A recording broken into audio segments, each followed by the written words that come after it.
Once upon a time, in a quaint village by the sea, there lived a poor fisherman and his wife. The fisherman spent his days casting his net into the ocean, hoping to catch enough fish to provide for their modest needs.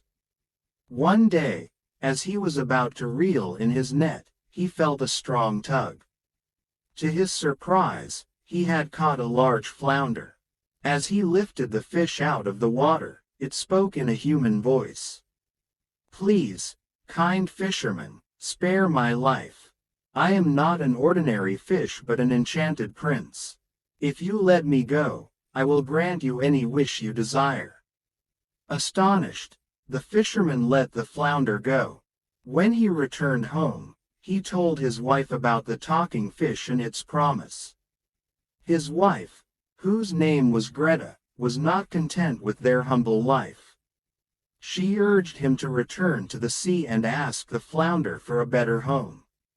Reluctantly, the fisherman went back to the shore and called out to the flounder. The sea turned golden, and the flounder appeared. "What is it that you wish for?"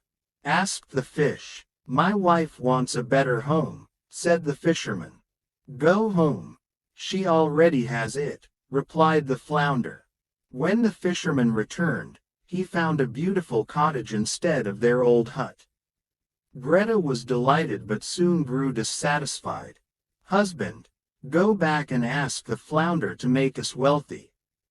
The fisherman, though uneasy, did as his wife asked. He called out to the flounder again.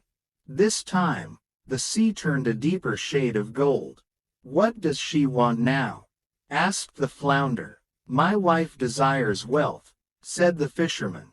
"Go home. She already has it," replied the flounder. Indeed, when he returned, their cottage was filled with gold and jewels. Yet, it wasn't long before Greta's greed grew. She demanded to be made queen.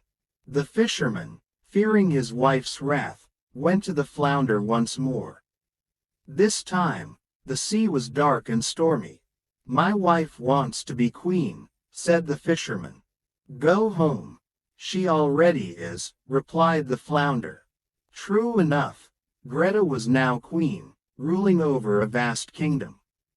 But her insatiable ambition knew no bounds. She demanded to be made emperor, then pope, and finally, she wanted to control the sun and moon.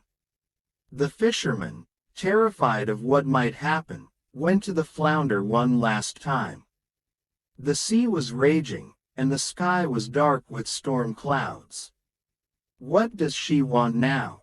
asked the flounder, its voice booming like thunder. "My wife wants to be like God," said the fisherman, trembling. "Go home," said the flounder. "She is back in her hovel." When the fisherman returned, he found their old hut just as it had been before. Inside, his wife was sitting by the hearth, her face twisted in anger and disappointment. All their riches and power were gone, and they were left with nothing but the memory of what their greed had cost them. And so, the fisherman and his wife lived out the rest of their days in their humble home by the sea, learning to appreciate what little they had. They never saw the flounder again, and from then on, the fisherman was content with his simple life, while his wife learned the hard lesson of humility.